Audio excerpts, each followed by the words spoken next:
जय माँ इंद्राक्षी जय अम्बे। इंद्राक्षी धाम में सभी साधकों का हम हार्दिक स्वागत करते हैं। इस अंक में हम बात करने वाले हैं, कई बार दाम्पत्य जीवन में बहुत कमजोरी आ जाती है। दाम्पत्य जीवन में बात बात पे कलेश रहने लगता है, मन मुटाव रहने लगता है। तो जिस समय हम कुंडली मिलाते हैं वहाँ अगर 2-4 पॉइंट भी छोटे छोटे से कमज़ोर पड़ते हैं तो दाम्पत्य जीवन की अवस्था कमज़ोर हो जाती है। कई बार विवाह बहुत खुशी खुशी के साथ होता है, लेकिन विवाह के तुरंत बाद उसके परिणाम शुभ नहीं आते हैं। आज कुछ ऐसे 2-4 पॉइंट हैं जिनका आपको ध्यान रखना चाहिए। चाहे आप बेटे की कुंडली मिला रहे हैं, बिटिया की मिला रहे हैं, थोड़ा सा उन पॉइंटों को ध्यान रखें। आइए पहले आज का हम पंचांग बतावें। 16 फरवरी सन 2026, दिन सोमवार, संवत 2082, फाल्गुन मास, कृष्ण पक्ष, तिथि चतुर्दशी है और चतुर्दशी जो तिथि है शाम के 5:45 तक है। अमावस्या का पहरा आ जाएगा और कल पूर्ण रूपेण अमावस्या रहेगी। नक्षत्र श्रवण, राहु काल 7:30 से 9, दिशा शूल पूर्व दिशा। अब देखो, जब हम बेटा बेटी की कुंडली मिलाते हैं, वर वधू की, लड़का लड़की की मिलाते हैं, तो उसमें कुछ बातें ऐसी हैं जो विचारणीय होती हैं। सबसे पहली बात तो मांगलिक योग को देखा जाता है। अगर दोनों ही बच्चे मांगलिक हैं तो निर्णय सही रहेगा, और यदि एक मांगलिक है एक मांगलिक नहीं है, या फिर परस्पर मांगलिक तो हो या एक हो एक ना हो, लेकिन दूसरा जातक चंद्र कुंडली से मांगलिक हो, या मांगलिक एक ना हो और एक हो तो उनके गुण अच्छे मिलते हों, सप्तम भाव पर शुभ दृष्टिगत ग्रह हों या युतिबद्ध हों, या चतुर्थ भाव परिवार के सुख का भाव, उसका कारक ग्रह शुभ हो, स्थिति अच्छी हो, ये सारी चीज़ें हों तो वो भी बहुत अच्छा रहता है। उसी के साथ साथ दोनों कुंडलियाँ, लड़का और लड़की की, दोनों कुंडलियों के जो लगन होता है, लगन के स्वामी आपस में मित्र हो, ये बहुत बड़ी बात है। लड़का का जो लग्न है और लगन के जो स्वामी हैं, जैसे लड़के का लग्न मंगल का है, या यूँ मान लें लड़के का कुंभ लगन है, तो उसके स्वामी कौन हो गए? कुंभ हो गए, लगन के स्वामी। लड़की का तुला का है, स्वामी कौन हो गए? उसके शुक्र हो गए, स्थिति नहीं बनेगी। इसी तरह से लड़की के लगन के स्वामी कौन हो गए? बृहस्पति हो गए। लड़के के लगन के स्वामी कौन हो गए? सूर्य हो गए। दोनों आपस में मित्र हैं। तो दोनों कुंडलियों के लगन के स्वामी यदि आपस में मित्र हैं तो मित्रवत्र जीवन रहेगा। कई बार पति पत्नी का रिश्ता मित्र की भांति भी बहुत मीठा रहता है। तो उसी तरह से दोनों के लगन के स्वामी मित्र हों, और यदि घोर दुश्मनी हो दोनों के लगन के स्वामी में, तो ये चीज़ भी हमें कुंडली मिलाते समय देख लेनी चाहिए। उसी के साथ साथ किसी की भी जन्म राशि दूसरे से सातवीं हो, दूसरे भाव से जन्म राशि 7वीं स्थिति में बनती हो, तो ये स्थिति भी शुभ बनती है। उसी के साथ साथ दोनों के गण किस प्रकार के हैं, दोनों के गुण कितने मिलते हैं, और उसी के साथ साथ दोनों की जो प्रवृत्ति है, यौनी है, वो किस प्रकार की है। एक की सिंह आ जाए, एक की हिरण आ जाए, मृग आ जाए, एक की मूसक आ जाए, एक की सर्प आ जाए, दादुर आ जाए, मेंढक आ जाए, तो वो स्थिति नहीं बनती है। दोनों की योनियाँ आपस में परस्पर मित्रात्मक हों। और राशियों में भी कई बार ये देखा जाता है, आकाश तत्व की राशि है, अग्नि तत्व की राशि है, सम राशि है, तो जिस समय कुंडली का मिलान किया जाता है उस वक्त में बहुत गहरी बातें, गंभीर बातें आपस में मैच करके ही आपको बताई जाती हैं।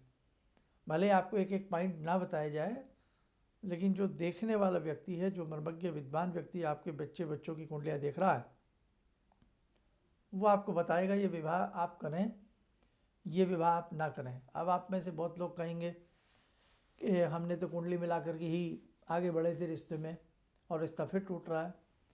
तो देखो यहाँ दो बातें हैं मोटा मोटी सी। एक, जो व्यक्ति कुंडली देख रहा है उसको ज्ञान कितना है, ये स्पष्ट बात है, इसमें कोई नाराज ना हो हमारी बात से। एक जन्म में कोई विद्या बहुत पूर्णता नहीं देती है, कई कई जन्म लग जाते हैं। ज्योतिष विद्या तो समुद्र से भी अथाह गहरी विद्या है। जितना भी कोई जानता है तो हो सकता है कि जो व्यक्ति कुंडली देख रहा है उसके अंदर उतनी परिपक्वता ना हो, उसका अनुभव कमज़ोर हो।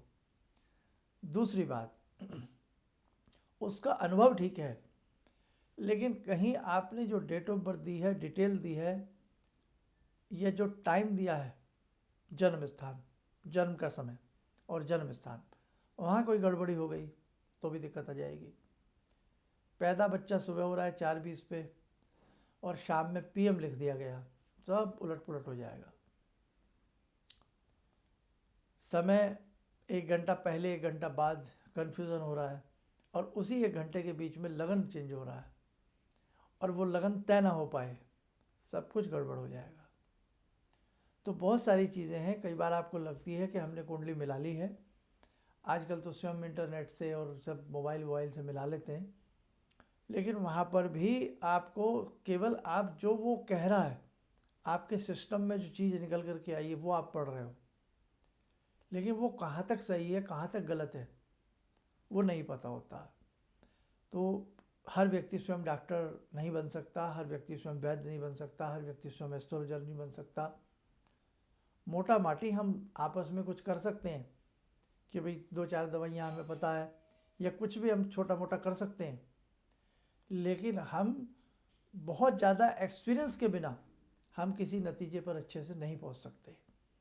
तो इसलिए हम सभी अपने दर्शकों को, साधकों को ये कहना चाहेंगे कि जब आप कुंडली का मिलान करवाते हैं या करते हैं तो पूरे अनुभव के साथ किया करें, और जब आप अपनी डिटेल किसी को देते हैं तो आपकी डिटेल पूर्णतः शुभ और शुद्ध होनी चाहिए।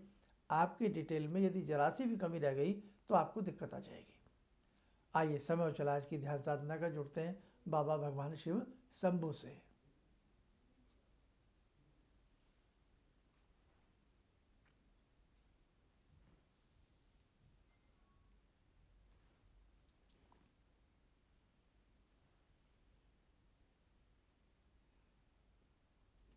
कवच बना लें, ध्यान करें, सदा शिव शंभु का सुवासिस हम सब के ऊपर बरस रहा है। ओम बोलते हुए नेत्र खोलें, सामान्य हो जाए। देखो साधकों, और भी कुछ ऐसे रहस्य हैं। काल सर्प की स्थिति को देख लिया जाए, आपका लग्न कितना मजबूत है, आपका सप्तम भाव कितना मजबूत है वो देख लिया जाए, आपका कुटुंब भाव, द्वितीय भाव कितना मजबूत है एक दूसरे के साथ, और आपका चतुर्थ भाव, पारिवारिक स्थिति का भाव कितना मजबूत है, सुख भाव आपका कितना मजबूत है, लाभ भाव आपका कितना मजबूत है। कुंडली मिलाना बैलेंस करना होता। यदि लड़की की कुंडली में या लड़के की कुंडली में कुछ कमजोरियां हैं और लड़की की कुंडली बलवान बन रही है तो निश्चित तौर से बैलेंस बन जाएगा। भाई एक का ग्रह कमज़ोर है और एक का सही हो तो बैलेंस आ जाएगा ना। एक पलड़े में वजन कम है, एक में थोड़ा सही रखा जाए इक्वलिटी करने के लिए। ऐसे ही यदि पता लगे कि सप्तम भाव, सुख भाव, लाभ भाव, द्वितीय भाव, चतुर्थ भाव लड़की के भी कमज़ोर हैं और लड़के के भी कमज़ोर हैं तो जीवन कमजोरियों के साथ गुजरेगा। इसलिए मैच मेकिंग जो है ये एक बहुत बड़ी कला है। इसे आप आज देख रहे हैं, आज के पर्यावरण में रिश्ते होते बाद में टूटने की कगार पे पहले आ जाते हैं। तो आप ये सारी चीज़ें बहुत अच्छे तरीके से मतलब किसी से दिखाया करें, और स्वयं भी बहुत अच्छे तरीके से आपके पास उनकी डिटेल ओरिजिनल होनी चाहिए। अब देखो एक संदेश और दे दें। जीवन में नाना भांति के सुख आते हैं, जीवन में नाना भांति के दुख आते हैं। सुख तो निकल जाते हैं हंसते हंसते, और दुख ऐसा लगता है कि मानो बहुत बड़ा हो गया है। तो शक्ति उपासना सत्र इंद्राक्षी धाम में किए जाते हैं रविवार में। उसमें जो भी साधक भाग लेते हैं, आते हैं, तो वहाँ जगत जननी की प्रार्थना की जाती है, गुप्त एक मंत्र भी पढ़ा जाता है, और बहुत सारी ऐसी बातें होती हैं जो पूजा भाव भक्ति से संबंधित होती हैं। तो आप शक्ति उपासना का हिस्सा जरूर बनिएगा। इस बार 22 फरवरी का ये शक्ति उपासना सत्र है, तो आप उसमें आने का प्रयास करें। 11 बजे से ये सत्र प्रारंभ हो जाता है और ये 1 बजे तक रहता है। और दूसरा 5 अप्रैल का एक बड़ा शक्ति उपासना सत्र ही उसे आप कह लें। प्रारब्ध के दोषों को दूर करने के लिए, दुखों को दूर करने के लिए, कष्टों के निवारण के लिए एक विशेष पूजा है जो कि 5 अप्रैल की रखी गई है। तो जो भी साधक इनमें भाग लेना चाहता है वो भाग ले सकता है। सभी के लिए ये फ्री ऑफ कॉस्ट है। चलिए, आप सब लोग स्वस्थ रहें, सुखी रहें। इन्हीं शुभकामनाओं के साथ हम अपनी वाणी को विराम देते हैं। जय जय अम्बे।